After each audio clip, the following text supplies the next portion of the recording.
Welcome everybody to a new moon report for July 31st. And this one is a black moon because it's the second new moon of the month of July 2019. And in this particular report, we're just going to focus in on the day of the 31st, and we're going to pull out as many jewels as we can so that you can get prepared for possibly a ritual or a ceremony, or certainly just getting ready for this energy, which is happening at 11:11 p.m. tomorrow night if you're watching this on the 30th. So July 31st, the new moon is at 11:11 Eastern Standard Time. All right, I did do the dream bot, and the collective unconscious is not really focused on any one particular meme. I'm not showing it because it's just a very small meme of like religion with church and cross, a small meme with military with ammunition again, for those of you who are interested there. And I think the word military actually shows up.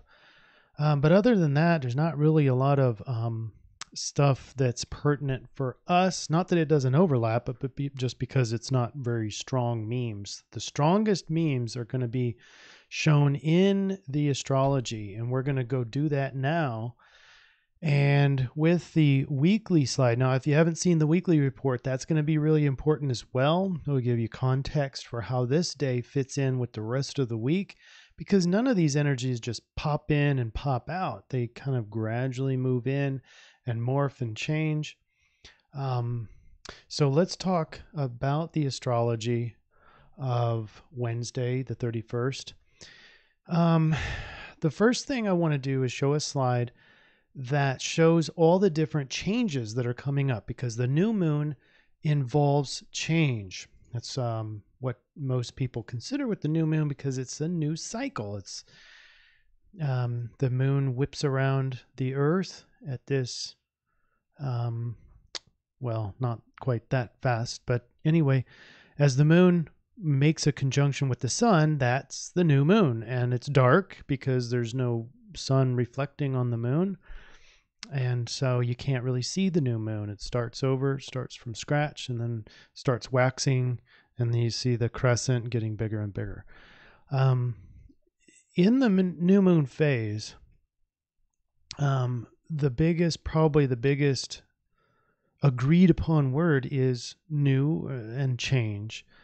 And that's not the only thing that's producing change on July 31st. We talked about the Uranus changes. Now, these are squares, and squares tend to produce kind of obstacles, and depending on what the other aspect is on the other side of the square, we have a sun that's square Uranus. So that's your character and ego and sense of creativity.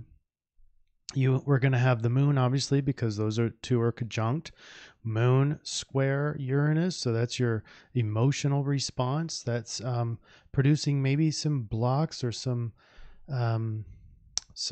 conflicts with emotions. Maybe you've got two different emotions going on. Maybe grief and anger. That's that sort of thing. Maybe boredom and anger. Maybe conflicted on which way to go in your life. And then you've got hidden behind these two, the Venus. Venus is technically within the orb of a conjunction with the sun. As they go hand in hand, I think August 14th, they're going to be perfectly aligned together. But Venus represents a couple different things, mainly close relationships, harmony, but also finances. And so there might be a change in finance, so there might be a roadblock in finance, or some unexpected change in finances, some unexpected change in close relationships, or how you participate in those relationships. And that's really commensurate with the moon, because the moon is emotional. So emotions are by definition are kind of our interaction with other people. And then, of course, the sun with the character. So all those things change because of Uranus. And it doesn't have to be big changes. It can just be sudden and drastic changes. And then you've also got Mercury going station, so that energy is a lot different. And what does that mean? That means the Mercury is just going to sit there, and just that energy, whatever it's focused on, and I'll tell you what those are in a minute, are get expounded, get magnified. And what it's focused on is a trine up to Neptune, which is very imaginative. And we need imagination to create something new. And this is all important because the I-Ching reading, which I'll show, I did a very special I-Ching reading for this day for the new moon. And it has to do with creating and newness, okay? And then Mercury opposing Pluto. So we have lots of different changes happening. And the new moon is happening at 11:11 p.m. And we have the same slide as we did last time. And I'm not going to reiterate those things because what I want to do is talk about what sorts of things that we can do to really harness this energy. It's a Leo energy. It's a Leo new moon, and Leo is very proud, very hardy, very strong. It's a fire energy. It's very creative. It's a creative force. There again, creative is something very commensurate with the I-Ching reading that we're going to be talking about next. So what sorts of things do we need to be doing? And that's what I want to do with the I-Ching reading. Through the coins, with the intention of getting the best advice on how to harness the most of the energy available on the new moon of 7/31. So the whole day, what do we need to be doing? And the first one was we threw out was 21. And this is biting through the justified and necessary use of power in overcoming interference. This is extremely Leo. Leo is a very powerful energy. And we have 3 change lines. And I'm going to go through those change lines. But basically, biting through is obliterating, eating almost any objections to you moving forward in the way that you need to be moving forward. So change line 2 is might is right. So the legitimacy of action in response to flagrant and persistent interference. Look at those things that are chronically keeping you away from where you need to be going. And this is the justified use of force to get rid of those interferences. Change line 3 doesn't sound real powerful, but it gives us an ability to be humble through this process. The survivable humiliation to the just. In fact, the overall theme is powerlessness. It's a feeling of victimhood. And so in this context, it's the biting through, just suck it up. Just take a bite off of the problem that you have in front of you. Change line 5 is objectivity. The use of force must be based on impartiality and not emotionally motivated. So we don't want to be using a lot of emotions to affect our change. So how do we work that out with the new moon? A new moon being your emotional response. Well, you let the emotions follow the actions, not dictate ahead of time. So we're not acting impulsively. The only way to not act impulsively and with your emotions or based on motivational emotion is to be aware of those emotions. If you're not aware of the emotions, they're happening under the radar and you're going to act impulsively. So you need to be very mindful of how you're feeling so that you can choose your course of action with this I-Ching hexagram biting through. Basically, it's about biting the problems or the interferences that are in front of you. Okay, and I'm gonna assimilate all this at the very end, so it's going to be very simple and step-by-step process of what to do. Now, look at this. When you take these change lines and you convert them, so you have a yang line on top. all of our change lines are yin. And so when you change the yin, it goes to yang. This yin goes to yang. This yin goes to yang. It's all yang. And so it's heaven over heaven. And it's our very first hexagram. Hexagram number 1, the creative. Wow. And, if you had to pick a place on the zodiac for a hexagram 1 to show up, where would it be? It would be in Leo. That's the most magnified. The sun. This would be representative of the sun, the creative, and the sun rules Leo. So all that is all very connected. And it's heaven over heaven, creation as a primal force, the energy potential to manifest inspiration without limitation. And now remember, when you let your mind go around this time period, Mercury has the potential to be taking over, which is not a bad case right now because it's going station. That energy is stronger. So letting the mind go, Mercury being mind and thinking and communication, it's going to be easily drifting off to inspiration. That's Neptune. Also, Uranus is well known for inspiration and giving revelations upon revelations. All your geniuses in the world, the innovators of the world, they've got a big aspect in their charts with Uranus. Okay. So both of those, Neptune and Uranus, are at play here.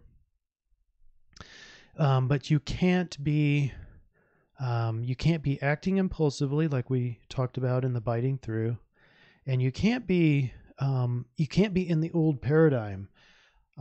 We get so busy wrapped around the old problem that we forget about what do we want in the future, and that's important in this case, especially in the new moon.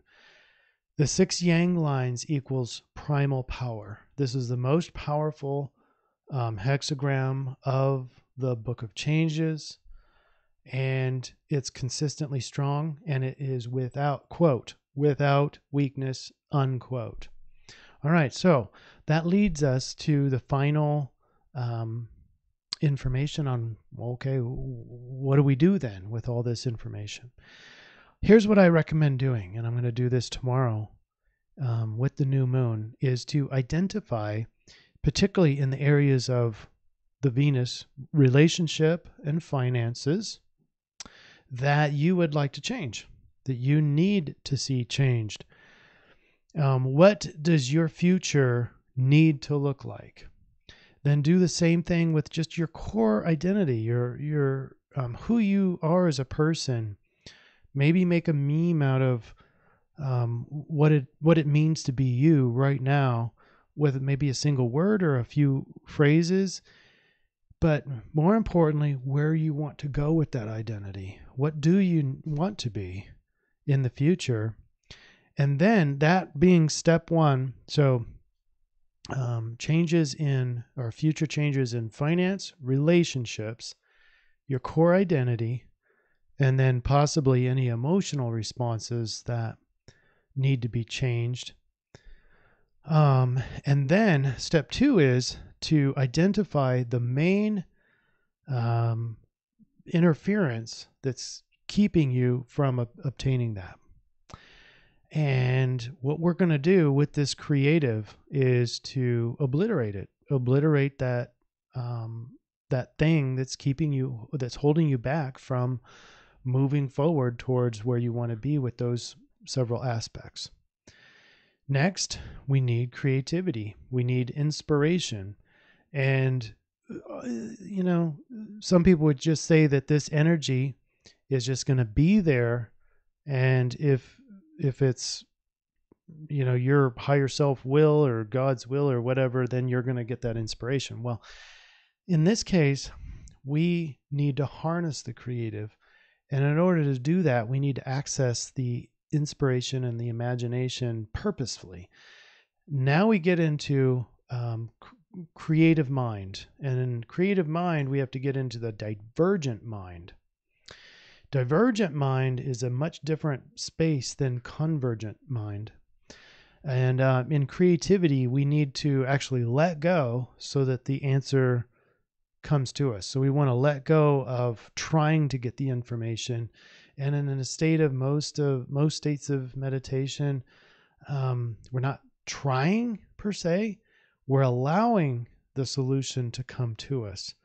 You might try automatic writing as a way to inspire like an open mind, a relaxed mind, to see if that solution can come into your conscious awareness. Now, some of these ways of obliterating the resistance to you achieving what you want is just going to come naturally. You're already going to know what you need to do, and just go with your gut instinct. That should be strong enough.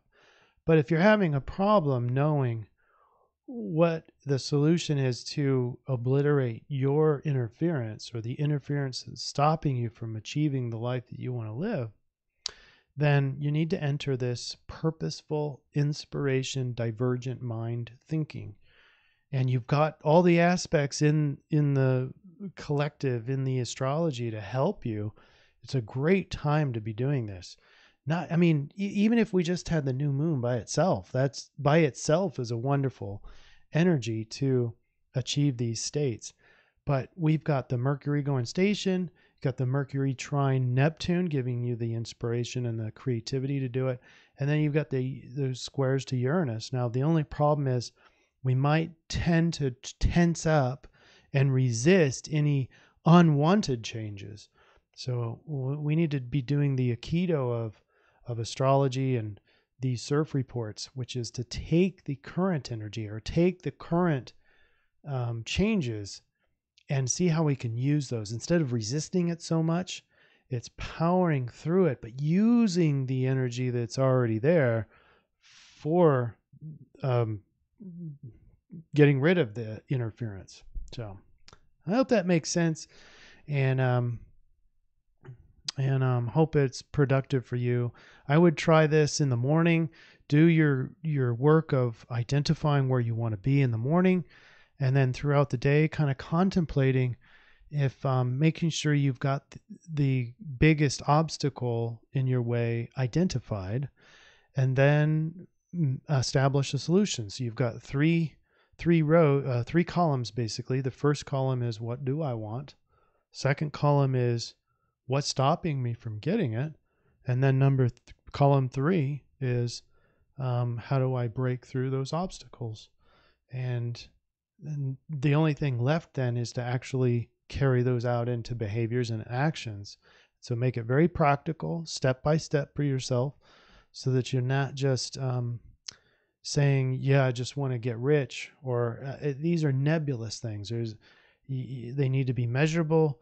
They need to have a very clear and detailed vision of what it is that you're really seeking. And then the obstacle has to be very clear and precise as well, so that you can break through it. All right, that's it, everybody. I hope that you have a wonderful and fantastic, very productive new moon ceremony. I'll be doing mine tomorrow evening at 10:11 Central Standard Time, at 11:11 Eastern Standard Time. And may or may not do a video, but I'll think about it, and we'll see what we can do. All right, enjoy, and we'll see you in the next video. Thanks, everybody.